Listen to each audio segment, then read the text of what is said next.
Bonjour et bienvenue dans cette nouvelle vidéo sur les stratégies de synthèse en chimie organique.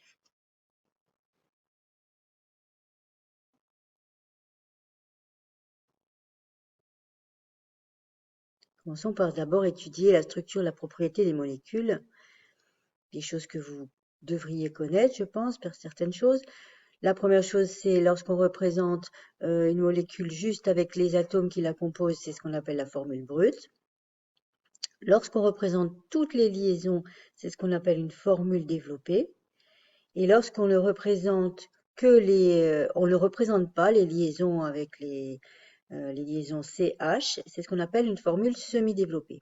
Il existe une autre façon de représenter, encore plus simple, où on ne représente pas les carbones et les hydrogènes, ou les hydrogènes seulement s'ils sont liés à des autres atomes que le carbone.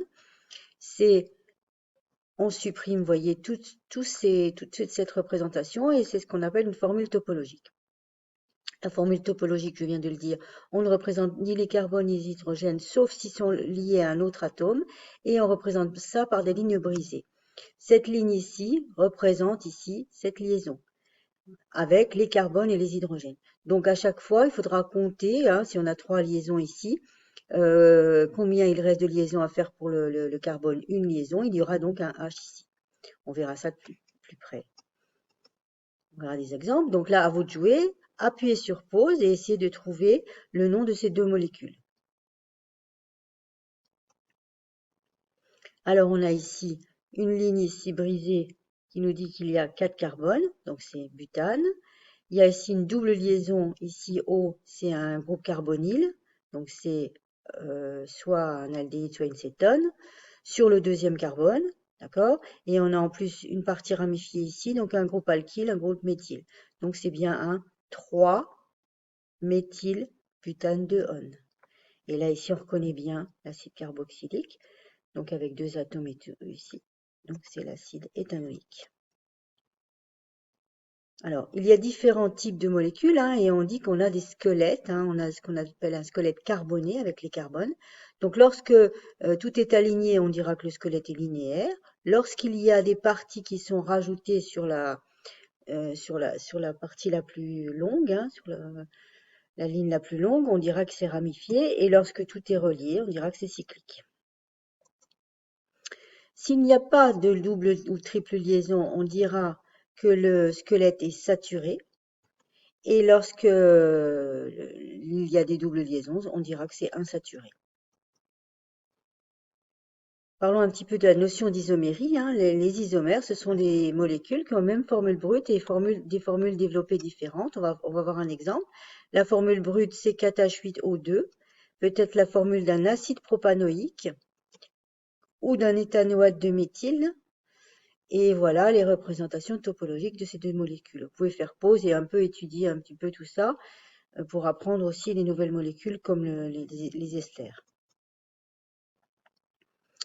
Comment peut-on optimiser une synthèse? Eh ben, on va vouloir d'abord augmenter la vitesse de réaction. On sait que pour augmenter une vitesse de réaction, on peut chauffer. On peut chauffer à reflux. Je vous rappelle un petit peu comment ça se passe. On chauffe, on met ici un réfrigérant. Et ce réfrigérant nous permet de récupérer les vapeurs qui vont monter, qui vont redescendre ici dans le ballon, pour ne pas perdre de réactif. On peut utiliser un catalyseur et on sait aussi qu'on peut augmenter la concentration des réactifs. Comment peut-on optimiser le rendement? Alors on peut mettre un réactif en excès ou alors éliminer un produit, par exemple lorsqu'on fait une distillation. Donc là pour la distillation, la vapeur va partir ici, mais là on ne veut pas qu'elle redescende. Ici on veut récupérer ces vapeurs-là, donc on a ce qu'on appelle un réfrigérant droit, et on va récupérer ici un distillat. Quelles sont les stratégies de synthèse? Alors, il y a plusieurs types de modifications qui peuvent apparaître. On peut modifier la chaîne carbonée. On voit ici qu'on passe d'une chaîne linéaire à une chaîne ramifiée. C'est ce qu'on appelle un reformage. On peut aussi avoir des chaînes qui sont cassées à très haute température. Donc, c'est ce qu'on appelle un craquage.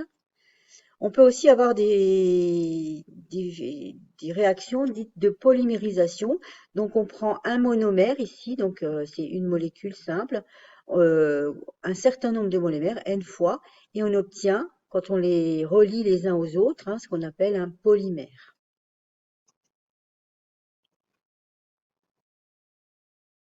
Alors, il peut y avoir aussi des modifications de groupe caractéristiques. On voit ici, sous l'action du permanganate ici, on a, vous le voyez à gauche, un alcool qui se transforme en un acide carboxylique.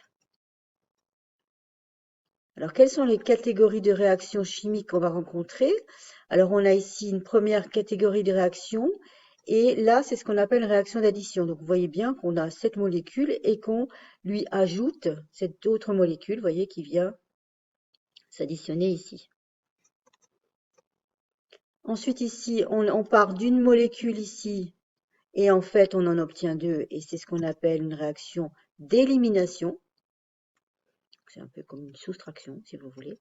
Ensuite, ici, ce qu'on voit, c'est qu'ici, on va avoir une partie OH qui va s'associer ici avec un H qui reste là. Le chlore, il passe de là, et c'est ce qu'on appelle une substitution. Alors, on voit régulièrement dans les réactions auxquelles on a affaire, qu'on a ce qu'on appelle des molécules polyfonctionnelles, c'est-à-dire qu'il peut y avoir plusieurs fonctions. Donc, par exemple, l'aspirine, vous voyez ici que vous avez une fonction acide carboxylique et vous avez une fonction ester, ici. Là aussi, sur le paracétamol, vous avez une partie avec un OH, et ce groupe ici, c'est ce qu'on appelle la partie phénol, et l'autre côté, on a un groupe amide. Donc si on a plusieurs groupes caractéristiques, on s'aperçoit qu'on va avoir plusieurs réactions qui vont être possibles. On va prendre un cas particulier, le cas de l'anhydride éthanoïque. Donc l'anhydride éthanoïque, voilà cette molécule, et cet anhydride éthanoïque ici, on s'aperçoit qu'on peut le faire réagir avec le para-aminophénol pour créer du paracétamol. Et on s'aperçoit ici, quand on regarde un petit peu ce qui se passe, c'est qu'en fait, regardez ce qui se passe, c'est bien cette partie-là qui va réagir ici avec l'anhydride, cette partie-là. Alors que, normalement, il pourrait y avoir une réaction ici avec cette partie-là, qui pourrait réagir, le para-aminophénol pourrait réagir avec ces deux parties. En fait, on appelle ce type de molécules qui ne réagissent qu'avec certains groupes caractéristiques, on appelle ça un réactif chimiosélectif. Et lorsqu'il existe ce type de réaction avec ce type de réactif, on dit que la réaction est sélective. Mais ce n'est pas toujours le cas. Et donc, on va voir comment faire quand justement on n'a pas affaire à un réactif chimiosélectif. Donc, on reprend nos acides alpha-aminés, on l'a vu en début d'année. Je vous rappelle que les acides alpha-aminés sont composés de deux parties, une fonction amine et une fonction acide carboxylique.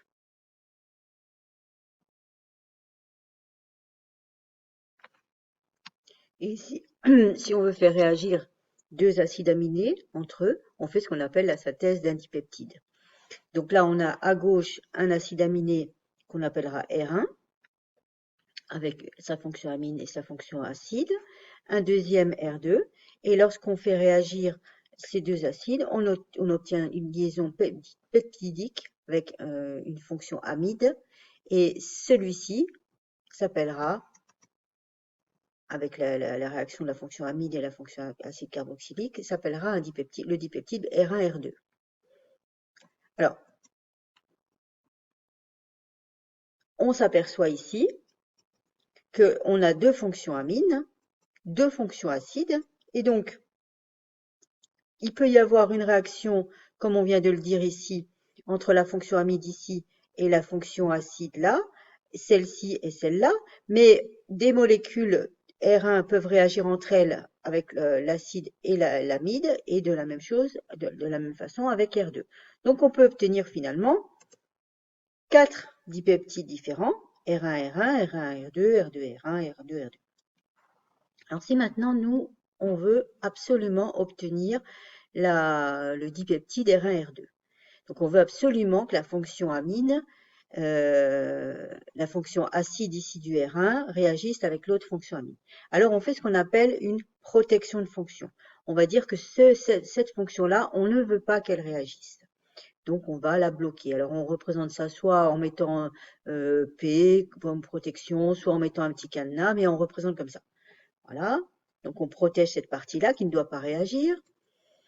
Et vous voyez, j'ai flouté pour dire voilà, celle-ci, elle ne pourra pas réagir. On va faire la même chose de l'autre côté avec le dipeptide, avec l'acide aminé R2. Et là, c'est la fonction acide de cet acide aminé qu'on ne veut pas, qu'on veut bloquer. On va protéger cette fonction-là. Et donc ensuite, on va faire réagir maintenant les deux parties ici qu'on a protégées. Et là, on est sûr que c'est bien ces deux parties-là qui vont réagir entre elles. Donc, vous voyez, on aura ici, on aura forcément l'acide R1 qui va réagir avec l'amine R2. Et on aura obtenu, voilà. Et ensuite, qu'est-ce qu'on fait? Une fois qu'on a obtenu la liaison qu'on avait voulu, ben on déprotège les deux fonctions et on obtient à ce moment-là la liaison peptidique R1-R2 qu'on voulait obtenir. Donc, que faut-il retenir? Alors, un certain nombre de choses, on a vu avec la représentation topologique, la molécule avec les chaînes carbonées linéaires, ramifiées, cycliques. Il y a aussi la notion de saturé, insaturé. Ensuite, on peut avoir des modifications de chaînes, donc avec allongement avec la polymérisation, le craquage, le reformage. Les modifications de fonction, passer d'un alcool à un acide. Il y a trois types de réactions, addition, élimination, substitution. Vous pouvez faire pause pour lire un petit peu tout ce qui est là. Ensuite, on a comment optimiser une synthèse, augmenter la vitesse de réaction, c'est-à-dire soit augmenter la température, la concentration, ou on utilise un catalyseur. On peut aussi, si on veut améliorer le rendement, à ce moment-là, éliminer un produit, ajouter un réactif. Donc, on verra ça dans les exercices.